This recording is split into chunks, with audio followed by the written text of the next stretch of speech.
Welcome to the Fright Lab. I'm Lucas Yoakum. With me tonight, as always, is everyone's favorite summer camp counselor, Joseph Wren. Now, Joe, you aren't going to let those kids go swimming unattended, are you? I'm sorry, what? The only correct answer. Good evening, all of you gruesome people, and welcome to the second in this three-part slasher history. I'm calling it a history because we haven't gotten to the present day yet, and I'm really excited for what the present day has given us, because the great thing about slashers is even though they went out of style for a little while, they've started to come back in some very, very, very good ways that I'm excited to share with all of you. Tonight, we're going to talk about the rise and fall, because like all great stories, there's a peak, there's a fall off, and then there's a redemption arc. It's like pro wrestling, my friend, except it involves a lot more blades and some supernatural ideas and a lot of gore that eventually turns into Hostel Part 2, but we're not going to talk about that tonight, are we? Well, I got to level with you, Joe. I don't know what to make of that opening that you just gave us. I will say that I will say that tonight's episode has 100% less spandex than your average night of pro wrestling. As Joe said, this is the second part of our discussion on the slasher subgenre. If you are a slasher fan specifically, or more of a broad spectrum horror nerd such as myself, the concepts and topics we are getting into in this episode aren't new. But if you are new to slashers or just new to the Fright Lab, welcome. Thank you for downloading this episode. I will recommend, however, going back one episode for context. And don't worry about us. We'll wait.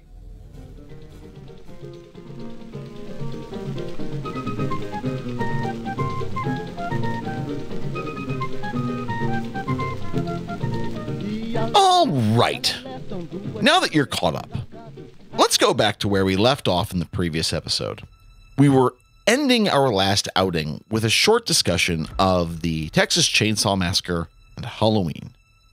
These two movies are, for my money, kind of the best of the whole subgenre. From an artistic standpoint, they might be the most pure. There's no winking at the screen, nothing is tongue-in-cheek. And while Halloween has a few moments that aren't precisely realistic, no spoilers, both movies feel like they could actually happen. When you remove the latter-day iterations of these films, they are wholly believable slices of life, or perhaps slices of death. Halloween does a wonderful job of exposing the potential terror and the banality of suburbia. And on the other side of the coin, Texas Chainsaw feels like a grim commentary on class. The disaffected rural workers, long affected by their isolation, dishing out violence on unsuspecting urban interlopers. But, for a good majority of more casual filmgoers, Leatherface and Michael Myers might not be the first set of names that come to mind when discussing slashers. I will even go so far as to say that they aren't the first names that come to mind when someone says horror. And that is rather the subject of tonight's episode, or rather the subject of our episode. Tonight, we are going to focus on two movies that spawned their own cinematic empires, for better or worse. Tonight, we are discussing A Nightmare on Elm Street, Friday the 13th, and the havoc they dished out onto an entire generation of horror films and horror goers. So it's said up front, I am a fan of the first Nightmare on Elm Street and Friday the 13th movies, albeit for different reasons. I think both of them are effective at what they are doing, despite any technical or budgetary restrictions that they might encounter. And I think they are good movies on their own, emblematic of the wild creativity that was happening in that era. I personally prefer Nightmare on Elm Street to Friday the 13th. Joe, are you Team Elm Street or are you Camp Crystal Lake? If I have to pick one, I'm going to take Freddy Krueger. Okay, so you're an Elm Street guy. I am, but I don't think they're the same thing. It's one of those, if you're going to make them fight, and they did, I'm going to take Freddy. And the reason I'm going to take Freddy is he has a personality, and it's originally him that the story is about. Friday the 13th, and you're going to talk about this, did not start with Jason. Not the way that we've come to think of Jason. I hate to say spoilers ahead, but there are multiple spoiler warnings throughout this episode, which admittedly, these movies are 40-something years old. They're like 35 to 40 years old. Giving spoilers for them almost seems a little silly now because they are almost like culturally mimetic. Agreed. But yeah, you're not wrong. But Freddy is the first slasher that even the children know who he is, and they've never seen the movie. Oh, sure. I mean, he was the first one. Yeah. I mean, when I said that these have a mimetic quality all of their own, they really do. I mean, I don't know if it's a chicken or the egg situation, right? When we think about serial killers, or maybe even to a lesser extent, mass murderers, I think a lot of people have the Freddy, Jason, Myers continuum in their head, which is weird because me at one time being kind of a true crime buff at one point, I think Bundy, Gacy, Manson, Dahmer, but I admit I like documentaries, so make of that what you will. I don't know. It feels a little strange to attempt to introduce these two movies in 2024. Sure, it's always true that someone has never seen these movies before, and therefore it's always new somewhere to someone. But I feel like the worlds of Friday the 13th and A Nightmare on Elm Street are so iconic, so understood, and frankly, so explored that an introduction to them is almost silly. But we here in the Fright Lab are a thorough group, and that means we have to try, right?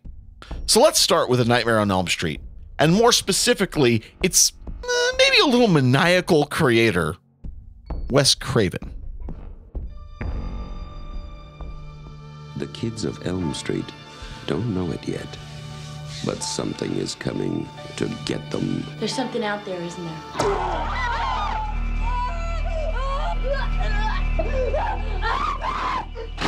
You could just see cuts happening.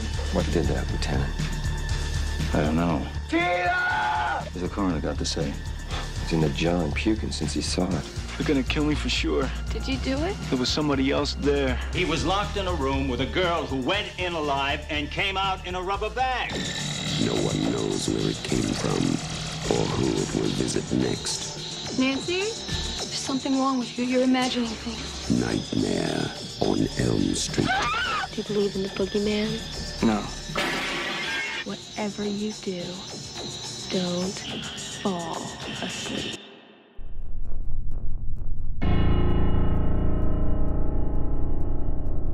I would argue that Wes Craven is one of the most storied and beloved horror directors in history. And it might seem insane, but I think that he is as important as someone like Alfred Hitchcock or Todd Browning. Across roughly 4 decades, Craven's output wildly altered the landscape of our beloved horror genre. He first emerges into cinematic consciousness with The Last House on the Left. For my money, Last House is one of the most revolting and unpleasant films of its era. It might be slightly less unpleasant than I Spit on Your Grave, but that's really splitting hairs in my opinion. A content warning for Last House on the Left. This movie is one of the trope-defining pieces of the rape revenge subsection of horror, so tread lightly with that one. I personally can't recommend it, but it does merit a quick point in conversation. For as ugly as it is, Last House on the Left does show that Craven had an early understanding of tension in horror and could write a compelling story using deeply unpleasant subject matter. In 1977, Craven released The Hills Have Eyes. Another quick content warning. The Hills Have Eyes also sort of falls into the rape revenge thing, so again, tread lightly. I will say that I enjoy this movie more than The Last House on the Left, and in the greater canon of horror, I think it's probably more important. It's a bit of a genre bender, actually. It's halfway between a creature feature and like a proto-slasher. There are elements of everything from a road trip movie to a haunted house or haunted gas station, but you see my point. It's a weird one and has some value, but like its predecessor in Last House on the Left, it's an intense one too. They wanted to see something different, but something different saw them first. The Hills Have Eyes. Mister, don't take your family back in that area. The silver has been gone for 40 years now.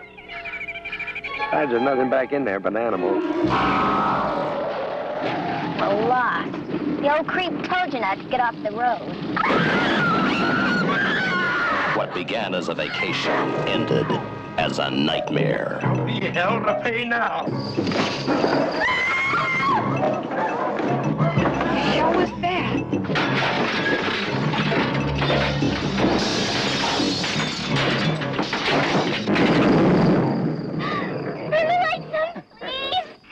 She thought she knew what the world was all about, but nothing prepared her for this. The Hills Have Eyes.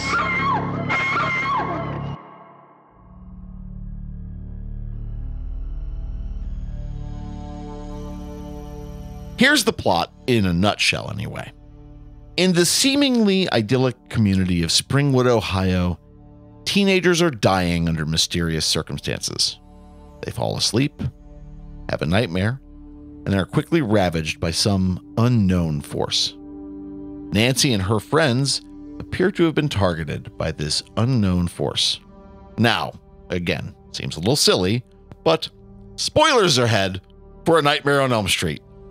Future Joe, will you let our audience know where they can skip ahead to?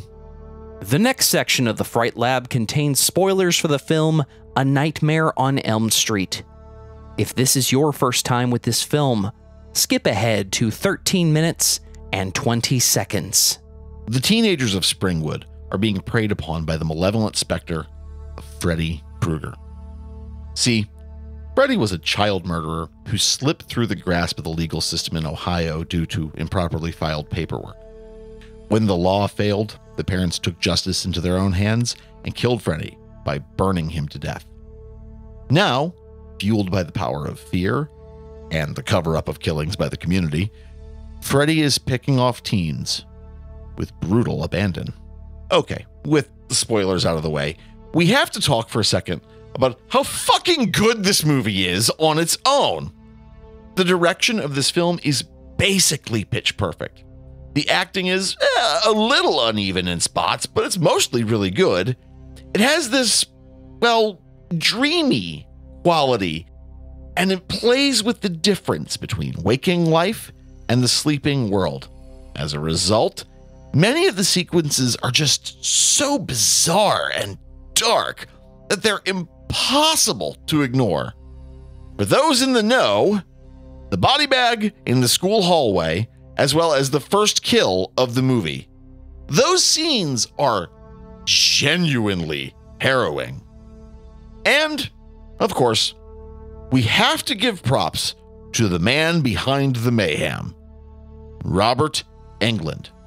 He cut his teeth as an actor in TV and film, mostly small roles. He would show up in movies like Galaxy of Terror or Dead and Buried, always in a supporting role. Even though you could also see his skills emerging, he has that je ne sais quoi of so many good horror icons. If you see his name on a cast listing, you can virtually guarantee a good performance out of him. Also did a great Phantom of the Opera, if you don't want the music. Okay, no. Oh, Joe. It's a terrible movie. How dare you? His performance is great. The movie's terrible. Fair. So, anyway, Mr. Englund, Robert, Can I call you Robert? If you are listening, we would like to talk to you. You should email us at thefrightlabpodcast@gmail.com. Yes, I know that's a long shot, but you can't kill this dream. Of all of the horror movies of the late 70s to like the mid 80s, the original Elm Street really holds up and still sort of feels fresh. I don't know if it's a perfect horror movie, but it gets a lot of things right. The premise of this film is honestly so ghastly that it shouldn't work. But dying in your sleep of some unexplained cause is a deeply human fear. To me, it calls to mind myths about incubi and succubi, malevolent spirits that assault people in their sleep. The character of Freddy has this strange, mythic resonance. Sleep, it seems, still has mysterious power. So, what about Friday the 13th? Hello? Who's that? Oh, hi. What are you doing out in this mess? 1, 2,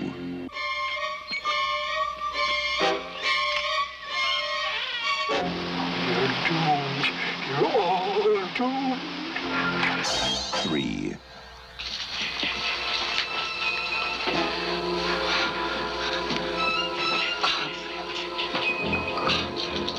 We weren't doing anything. We were just messing up. 4.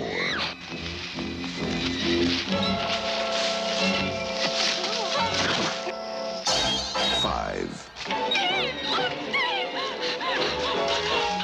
6.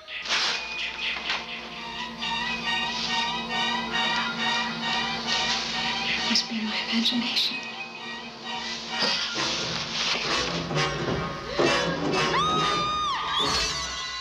7. Can I help you?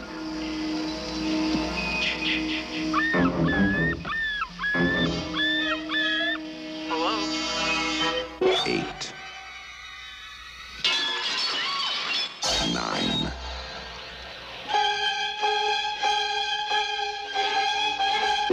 10.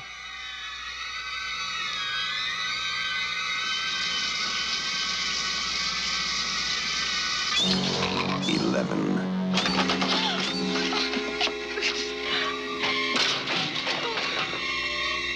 12. Friday the 13th. You may only see it once, but that will be enough.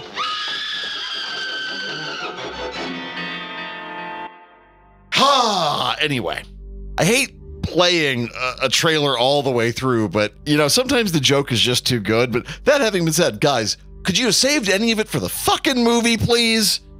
Friday the 13th feels like the yang to A Nightmare on Elm Street's yin. The plot feels simple. A group of young counselors at Camp Crystal Lake are being picked off by some violent maniac. Their only crimes? Being horny teens who like to get high. Has the spirit of an accidentally murdered kid, Jason Voorhees, returned from the grave to exact revenge on the new counselors? Future Joe, do your thing.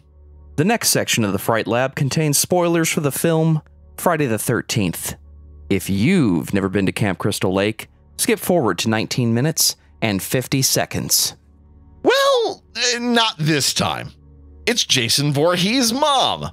She lost her damn mind some time back, and she is now wiping out anyone who even remotely behaves like the kids who took her boy from her. But don't worry, Jason will be along with us in part 2 and 3 and part 4 and I'm sorry. Eventually he goes to space and becomes a cyborg. I'm getting ahead of myself. And Joe's really getting ahead of himself. We'll get into all of that in a bit. Friday the 13th is a lot more normal than A Nightmare on Elm Street. In the absence of any overt supernatural elements, it could almost seem a little pedestrian. it sort of scratches the itch left by the original Halloween. A masked killer, horny teens, a cool location. But its director, Sean Cunningham, he seems like less of an auteur than someone like John Carpenter, and just less of an artist than Wes Craven. Friday the 13th just feels, I don't know, less developed or less cerebral. But if you were looking for just some gruesome fun, Friday the 13th is a damn fine choice. Now, listen, I have just spent more than 1,500 words talking about how much I appreciate these two movies and why you should see them again. But I'm actively describing this episode as a rise and fall of a subgenre. What gives, right? Well, have you ever heard the phrase, familiarity breeds contempt? I want you to think about the iconic horror films of the 1980s. Sure, you have insane gems like Child's Play, or an absolutely brilliant film like Poltergeist. Yes, the 1980s gave us genuinely iconic pieces of horror cinema. But I also want you to think about Motel Hell, Chopping Mall, Slaughterhouse, and Amsterdam. Maybe you have warm and fuzzy feelings about these movies.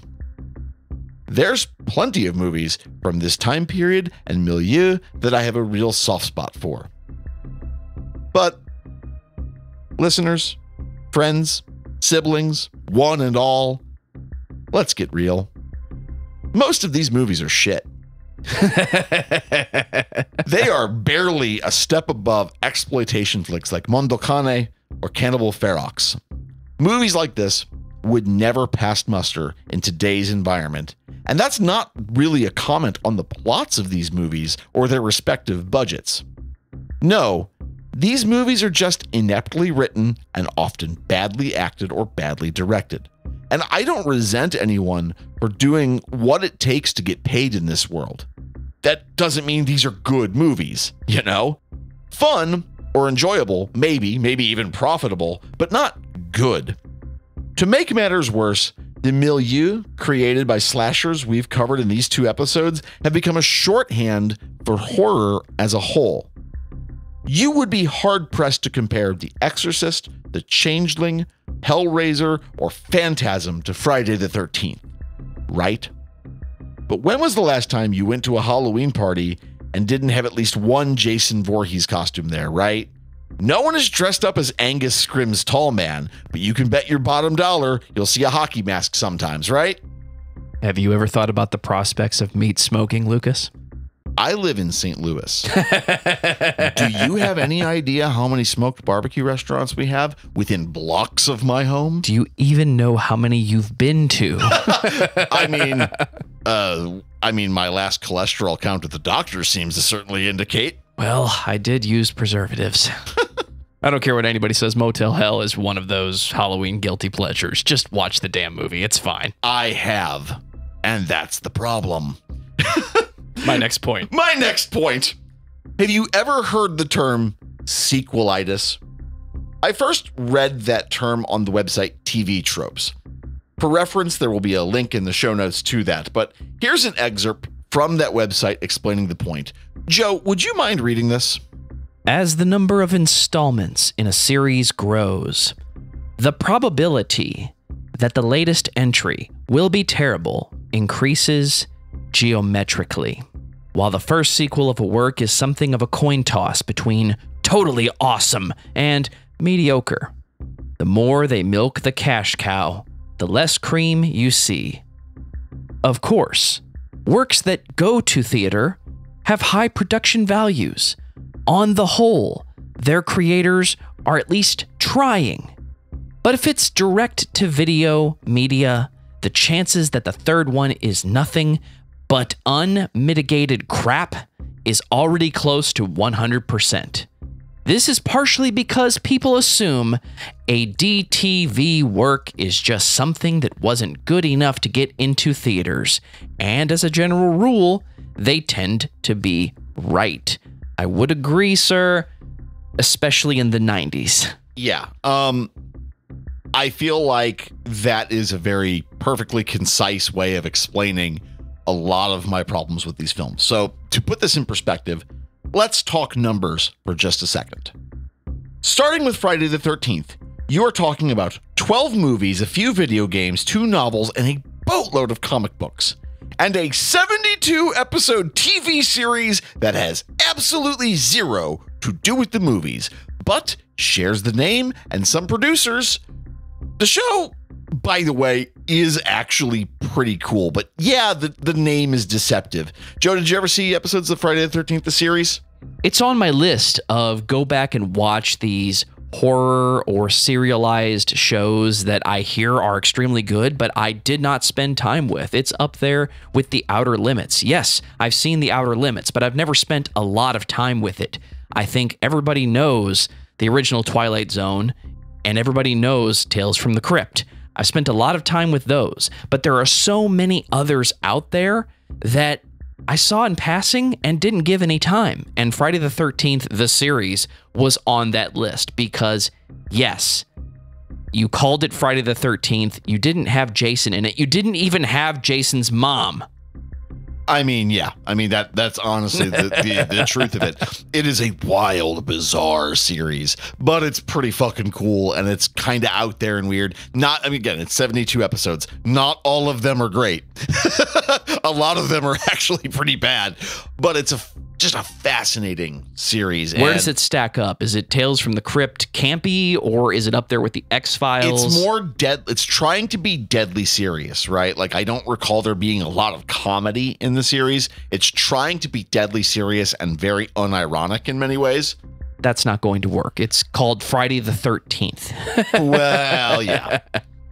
Okay, fine. So, what about A Nightmare on Elm Street? Okay, so that's 9 movies, multiple novels, a couple proposed video games, and 44 episodes of a show called Freddy's Nightmares, which actually features him in some of the episodes. Friday the 13th, the series should have taken note. And yeah, that list of films includes Freddy vs. Jason, but that is a discussion for an upcoming episode. I cannot wait, sir. I cannot wait. There is definitely a case for too much of a good thing, right? But what about entirely too much of a really dodgy thing? Well, that's the case with both of these franchises. A Nightmare on Elm Street mostly sees Freddy become the Henny Youngman of supernatural dream murder, a series of one-liners and a couple buckets of gore. I will say that the canon of Freddy Krueger holds up, you know? We do see recurring characters and themes, and some actually interesting character development on Freddy himself. Was it necessary? No, not in the slightest.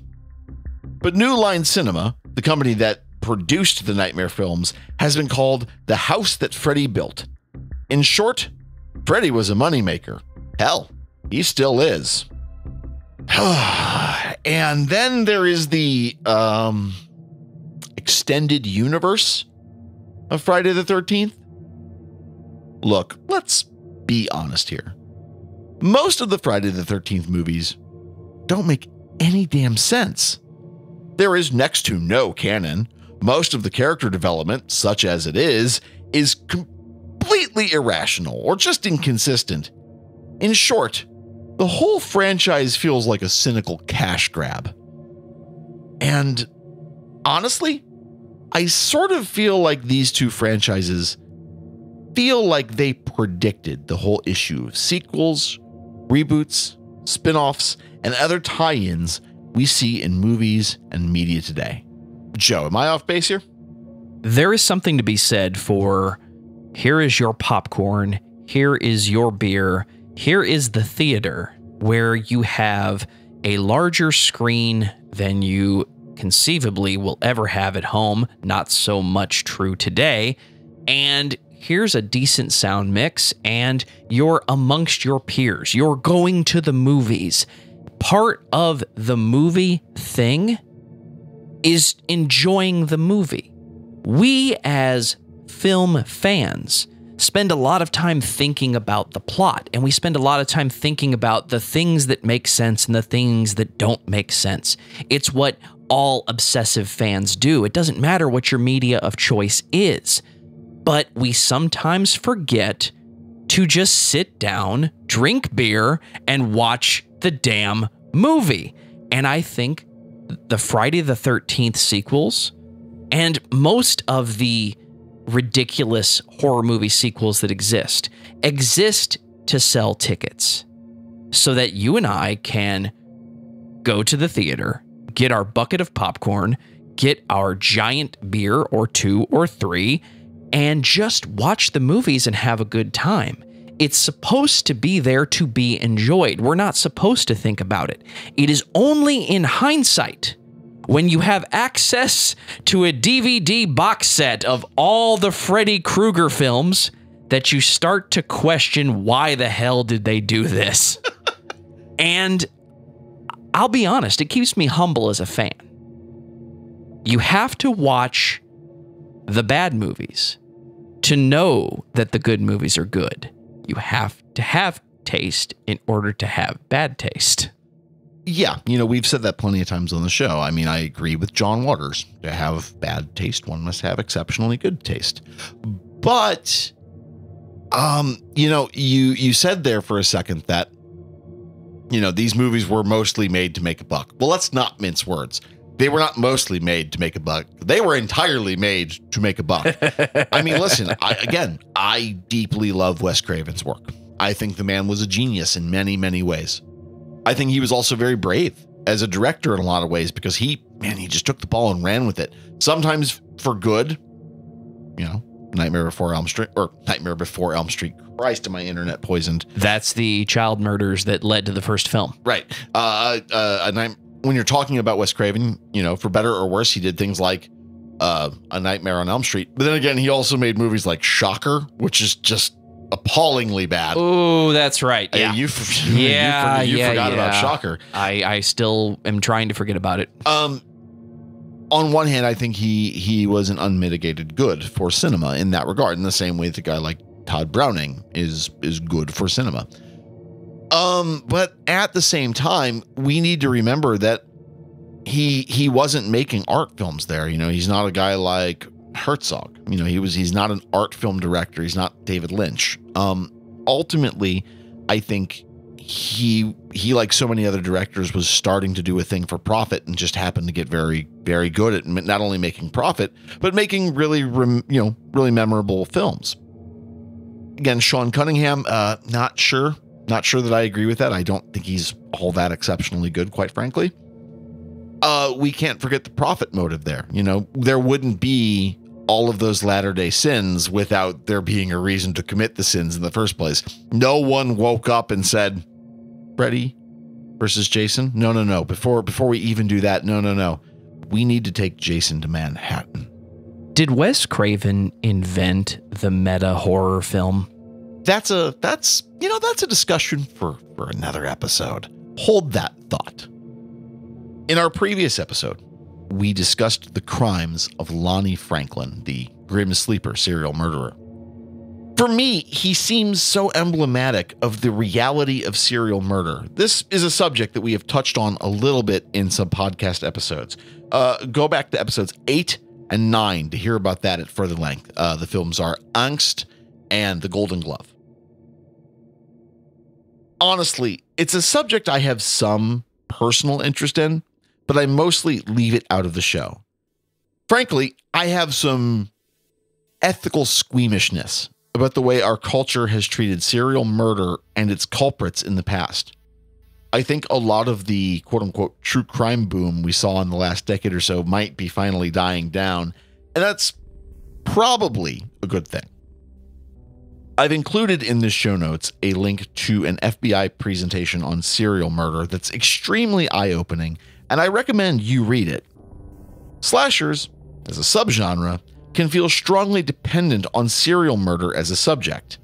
In a sense, I think A Nightmare on Elm Street and Friday the 13th both deal with this particular subject, albeit in highly different ways. You could argue that they are both sort of defanged serial killers in the public perception, no one can argue that Jeffrey Dahmer wasn't a genuinely awful criminal. But how many times have you heard him described as the real-life Hannibal Lecter, you know? Deep down, I think we all know that's nonsense, but the temptation is there. We want our boogeymen to be, well, boogeymen.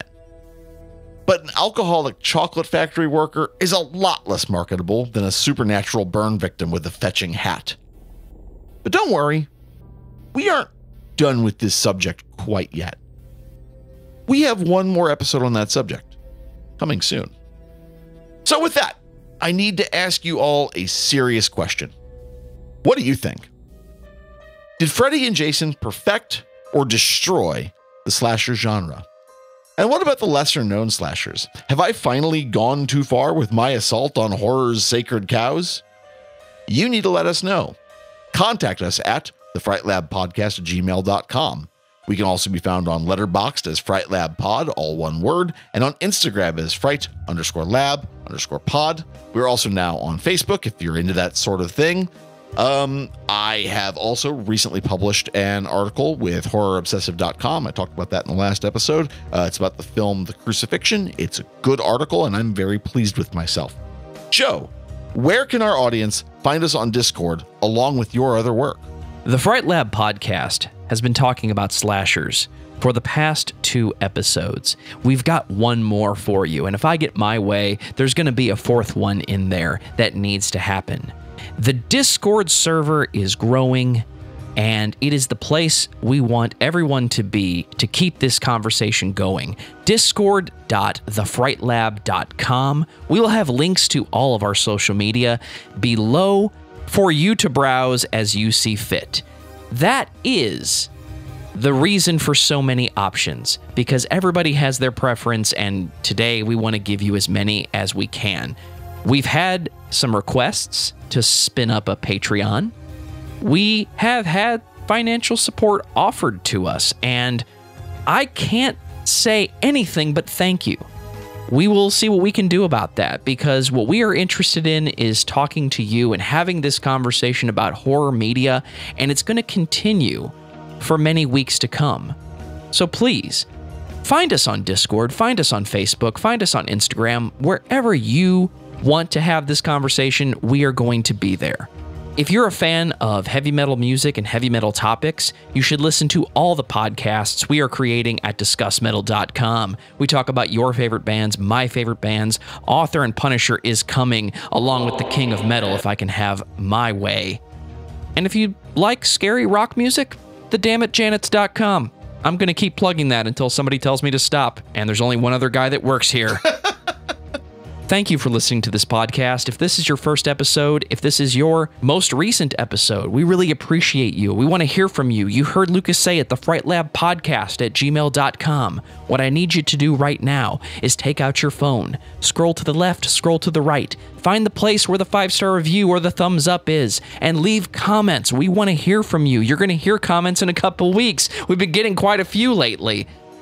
Thank you very much for listening to this show, and again, we want to hear from you any way we can. Lucas, tell everyone how much we appreciate independent artists and independent media. You know, recently we've been pretty lucky. Last few months, we've been able to interview Daniel Jordan from the film Witch. We've been able to interview Ben Bigelow, the director of The Desert. Don't forget Majama Jams. And of course, right at a year ago, actually, we interviewed the just hilarious creators of the film Bad CGI Shark, aka Majama. Listen, these are the sorts of artists that we love, but it's not just the people who've done this. If you have a movie, a podcast, a web series, whatever, horror-themed music, horror-adjacent something, we want to know about it. We want to help give it some air, give it some light. Again, reach out to us, thefrightlabpodcast@gmail.com, so we can help keep this beautiful indie movement going.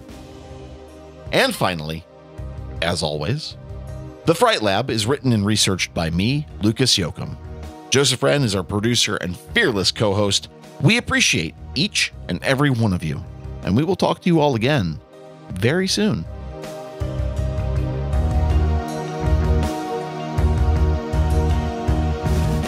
You know what I'm about to ask you to play? Don't threaten me with a good time. It's been a while. Where is it? It's coming. I've been wanting to have another opportunity to use this gag, so. It's my fucking gag. I started it. Damn it. I'm going to keep it going. Je ne sais quoi of so many good horror icons. Jesus, that's what I get. That's what I get for putting French in my script. Oh, I couldn't have timed that musical beat better. Forgot where it is. I want to say it's at it's one of the Arctic research stations where they have the door to the station, and like 100 yards away they have a sauna, and the goal is you go get in the sauna and then you leave the sauna more or less nude and walk to the door of the research station, so you experience something like a 100-degree temperature differential in like 13 seconds. Jesus. It's apparently a good time. I'd like to try it. It's supposed to be good for your fucking pores. That's what they keep telling me. Apparently.